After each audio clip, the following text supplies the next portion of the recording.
Radio city podcast glamour pod RJ आकांक्षा सोबत.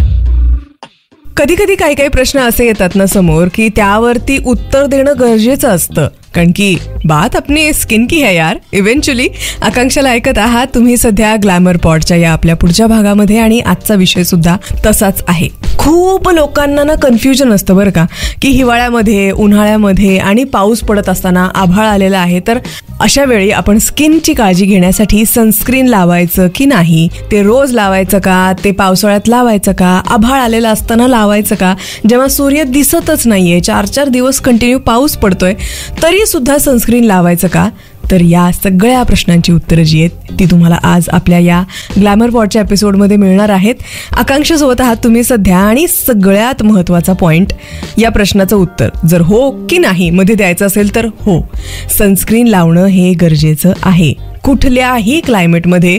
हां, म्हणजे अनलेस अँड अंटिल आपण रात्रीबद्दलचा विचार करतोय, नाईट स्किन केअर रुटीनबद्दल बोलतोय, त्याशिवाय बाकी कुठल्याही क्लायमेटमध्ये आपण सनस्क्रीन लावणं आणि ते आपल्या स्किननुसार त्या पद्धतीचं निवडणं खूप जास्त गरजेचं आहे. सगळ्यात आधी तर सनस्क्रीन लावणं म्हणजे काय, तर UV रेज जे असतात, जे हार्मफुल रेज असतात, त्यापासनं आपण स्किनसाठी एक बॅरियर क्रिएट करतोय आणि स्किनला त्या गोष्टींसाठी आपण प्रोटेक्ट करतोय. म्हणून सगळ्यात महत्त्वाची गोष्ट म्हणजे सनस्क्रीन लावणं गरजेचं आहे. टॅनिंग होतं आहे, त्या रेजमुळे आपली स्किन जी आहे ती खराब होतीये, खूप जास्त स्पॉटिंग आपल्या स्किनवरती होतं आहे, किंवा आणखी काय गोष्टी होत आहेत, त्यापासनं आपल्या स्किन बर्न्स वगैरे होऊ नयेत यासाठी सनस्क्रीन रोजच्या रोज लावणं गरजेचं आहे.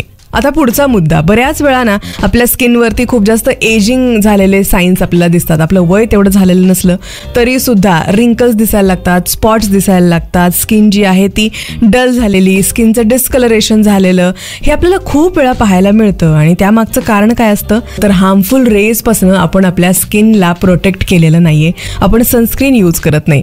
बरेच लोकांची अशी सवय आहे की स्किन केअर का करायची गरज आहे, आपल्या आजी, आपल्या आई वगैरे करायचे का, तर नाही, त्यांना तेवढी गरज पडायची नाही, कारण की त्या काळचं वातावरण सुद्धा तसं नव्हतं. त्या काळी आपल्या आजीच्या, आपल्या आईच्या टीनेजरमध्ये जे काही वातावरण होतं तेव्हा एवढ्या गाड्या, एवढं प्रदूषण, एवढी धूळ, एवढं खराब क्लायमेट नव्हतं, म्हणून त्यांना गरज पडली नाही. या प्रश्नाचं उत्तर जर का द्यायची वेळ आली तर हे त्याचं कारण आहे.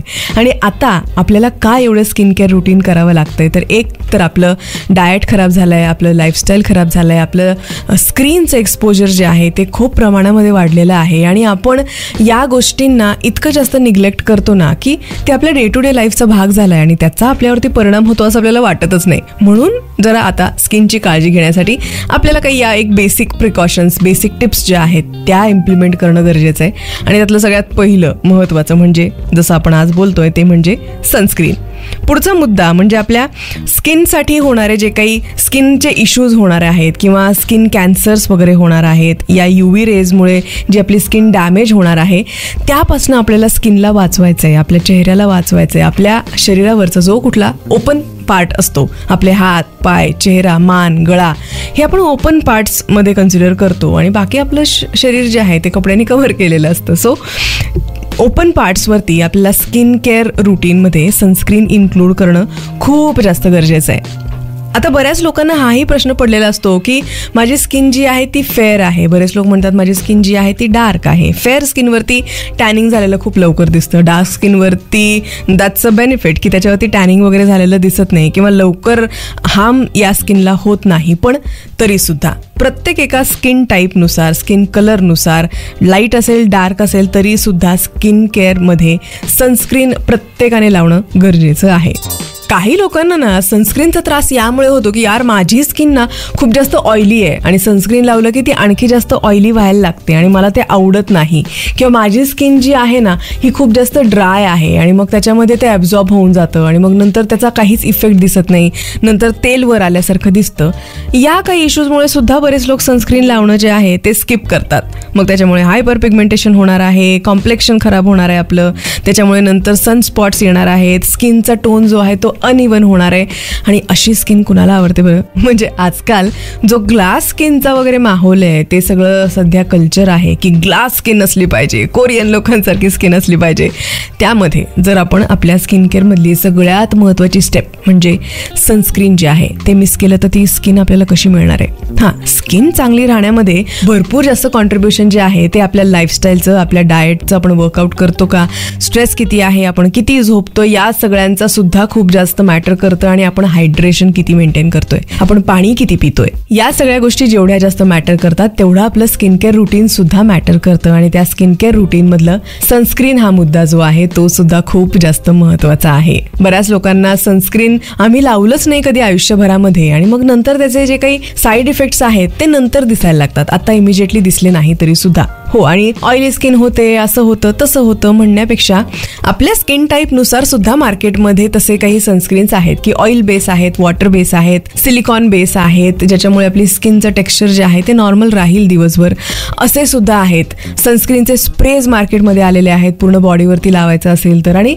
बरेच लोक जे आहेत ते मार्केटमध्ये फिरत असतात, ज्यांचा फिरता जॉब आहे, अशांनी तर त्याला 2-2, 4-4 तासाला रिअप्लाय करणं सुद्धा गरजेचं आहे. सो आय गेस तुमच्या ज्या काही शंका असतील की सनस्क्रीन लावलं पाहिजे का, किती लावायला पाहिजे, कोणी लावायला पाहिजे, या सगळ्या शंका दूर झालेल्या असतील. आणि खरंच सनस्क्रीन ट्रस्ट मी खूप महत्त्वाचा भाग आहे आपल्या आजकालच्या लाईफस्टाईलला पाहता आणि आपलं रुटीन पाहता. सो स्किन केअरमध्ये बिलकुल या सनस्क्रीनला मिस करू नका.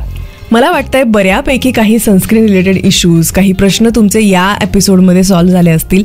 नसतील तर तुम्ही मला डिरेक्टली मेसेज करून विचारू शकता. RJ आकांक्षा 007 इंस्टाग्रामवरती फॉलो करू शकता. आणखी कुठले कुठले विषय मी कव्हर करावे असं तुम्हाला वाटत असेल तर तेही तुम्ही करू शकता. मीनवाईल सध्या आजच्या एपिसोडमध्ये ग्लॅमर पॉडच्या या भागामध्ये इतकंच. भेटूयात आपण पुढच्या भागामध्ये.